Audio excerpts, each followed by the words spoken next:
मैं मौलाना फजलुर रहमान साहब को जब भी सुनता हूं,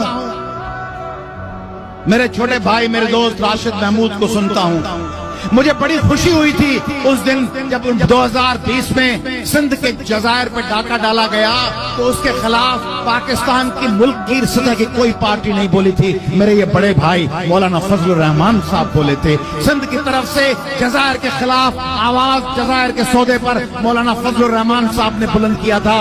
मैं मौलाना फजलुर रहमान साहब से गुजारिश कर रहा हूं, मौलाना साहब आप JUI के कायद हैं, आप एक वोटर और एक उम्मीदवार की हैसियत से KPK के लोगों के लिए भी बोलते हैं, आप पाकिस्तान के लिए भी बोलते हैं, पाकिस्तान के मजलूम लोगों के लिए भी बोलते हैं। मैं आपसे इस्तदा कर रहा हूं कि कुछ वक्त के लिए आप हम सिंधियों के लीडर भी बन जाएं।